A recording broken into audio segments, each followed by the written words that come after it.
이번 대선에서 누굴 뽑을지 혼란에 빠진 국민이 적지 않다. 후보마다, 정당마다 장단점이 있어 고르기가 쉽지 않기 때문이다. 이럴 때 선택 기준은 분명하다. 정치 선동으로 정당에 씌워진 부정적 이미지, 프레임에서 벗어나 후보 개인을 봐야 한다는 것이다. 어떤 후보가 상대적으로 더 도덕적이고 준법적이며 수신제가 평천하를 할 수 있는 리더인가를 선택 기준으로 삼아야 한다는 것이다.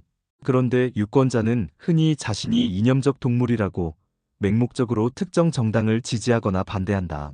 그 이면에는 자신이 정치 선동을 당한 줄 미처 깨닫지 못하는 경우가 많다. 잠깐 여기서 좋아요, 구독, 댓글 부탁드려요. 정당 전체를 싸잡는 비난에 논리적 비약과 정치 선동의 함정이 있다.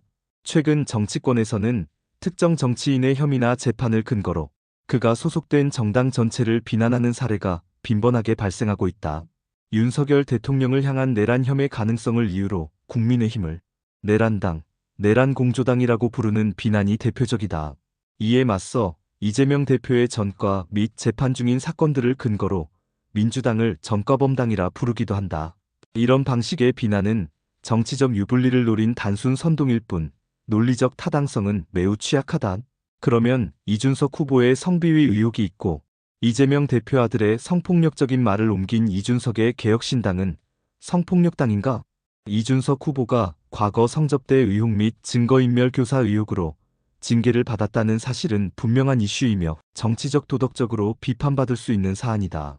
하지만 이와 같은 의혹이 있다고 해서 게다가 이재명 대표 아들의 여성비하적이고 성폭력적인 말을 옮겼다고 해서 그가 창당한 개혁신당을 성폭력당이라고 부르는 것은 논리적 오류이며 비난이 아니라 선동에 가깝다. 진보진영 정치인들은 국민의힘을 내란당으로 지칭하기 시작했다. 그러나 내란죄는 중대한 헌정질서 파괴 행위로서 법적 판단과 증거가 있어야 하는 사안이다. 윤 대통령이 탄핵되고 그와 같은 혐의를 받는다고 하여 국민의힘당 후보나 당 전체가 동일한 범죄 혐의로 연결되는 것은 명백한 논리비약이다. 비록 윤 대통령이 내란죄가 확정된다 하더라도 불법계엄령은 윤 대통령 개인이 저지른 것이지 소속 정당이 저지르거나 공모, 공조한 것이 아니다. 물론 여당으로서 정치적, 도의적 책임은 있다. 그러나 내란 세력, 내란 공조당까지는 아니란 말이다. 민주당 이재명 대표가 과거 선거법 위반이나 성남시장 시절 추진한 대장동 개발 특혜 의혹이 사법적으로 다뤄지고 있지만 선거법 위반 대법원 판결 이외에는 여전히 무죄 추정 원칙이 적용되는 상황이다. 이 사건을 근거로 민주당 전반을 부패, 범죄 조직으로 표현하는 것은 실제 혐의들이 확정되지 않은 상태에서 조직 전체를 낙인 찍는 결과를 낳는다. 이는 형사 책임과 정치적 책임을 혼동한 채 당 전체를 재판정에 올리는 무리한 주장이다. 보수 진영에서는 이재명 대표가 형사처벌 전과 사회, 현재 재판 5건을 받고 있다는 점을 들어 민주당 전체를 전과범당, 범죄 비호당이라고도 부른다. 하지만 당내 대다수 인사들은 형사범이 아니며 정당의 입장 또한 구성원 개개인의 형사 문제와는 별개다. 이 대표에 대한 사법적 책임은 개인에게 귀속되어야지 이를 민주당 전체로 확장시키는 것은 정치적 선동이다. 마찬가지로 이재명 대표의 형수 욕설이나 그 아들의 성폭력 발언을 두고 민주당을 폐륜범죄정당, 폐륜범죄 비호정당으로 선동하는 것은 논리적 비약이 아닐 수 없다. 한 개인의 행위나 혐의를 전체 집단의 성격으로 일반화하는 것은 성급한 일반화 헤이스티 제너럴리제이션이라는 대표적인 논리 오류다. 어떤 정당의 구성원 중 일부가 비리를 저질렀다 하더라도 그것이 곧 정당 전체의 성격을 결정짓지는 않는다. 윤석열 대통령 개인에게 내란 혐의가 있다면 그 문제는 법적 절차를 통해 개인적으로 다뤄야 할 사안이다. 그를 지지하거나 같은 당에 소속되어 있다는 이유로 수많은 당원들과 정치인을 동일한 혐의로 묶는 것은 비합리적이다. 같은 논리가 이재명 대표와 민주당에도 적용된다. 문재인 대선 후보를 위한 김경수 지사의 댓글 여론 조작 범죄나 이재명 대표의 5건의 재판을 두고 모든 민주당 구성원을 가리켜 부정선거 집단, 전과범 집단 등으로 규정짓는 것은 정치 선동이다. 정당은 정치적 책임을 지는 조직이며 형사 책임은 개인에게 귀속된다. 예컨대 정당의 정책이나 공적 결정이 문제가 될 경우 정당 차원의 책임을 논할 수 있지만 형사범죄는 철저히 개인의 행위다. 윤석열 대통령의 행위가 형사적으로 문제가 된다면 이는 그의 개인적 책임이다. 마찬가지로 이재명 대표가 재판을 받는다고 해서 민주당 전체가 형사적 책임을 지는 것은 아니다. 이러한 구분이 무너지면 정치는 더 이상 제도와 원칙에 기반한 합리적 논쟁이 아닌 감정과 선동이 지배하는 마녀사냥의 장이 될 수밖에 없다. 대선 후보가 형사범이라도 전과 시범이라도 국민이 원하여 대통령으로 선출하면 문제가 없다. 폐륜적 개망난이라도 국민이 그를 선택한다면 국민 의식 수준에 맞게 대통령이 선출되는 것이기 때문에 문제는 없다는 말이다.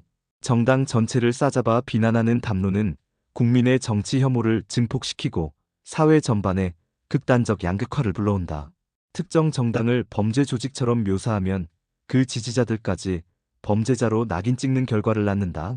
결국 건전한 토론은 사라지고 증오와 분열만 남는다. 이는 민주주의의 건강한 발전에 전혀 도움이 되지 않는다. 2025년 대선을 앞두고 여야 진영은 서로를 내란 쿠데타 세력, 민주주의 파괴 세력, 헌정 파괴 범죄 집단으로 규정짓는 극단적 메시지를 쏟아낸다.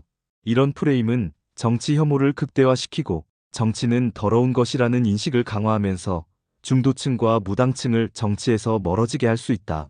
누군가를 정치적으로 비판하고자 한다면 그의 정책, 리더십, 가치관, 도덕관, 태도 등을 근거로 해야 한다.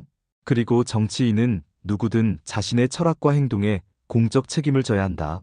그러나 정치인 개인의 잘못을 빌미로 조직 전체를 범죄 집단으로 몬다면 그것은 정당한 비판이 아닌 선동이다. 민주주의는 성숙한 논쟁을 통해 발전한다.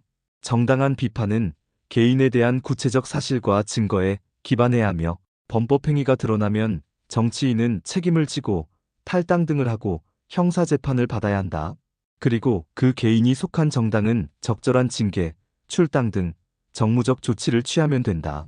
정당의 정책을 두고 서로 싸우는 것은 정당하며 정책적, 정치적 갈등을 해결하려면 서로를 악마화하는 대신 서로를 이해하고 절충, 타협의 노력이 필요하다.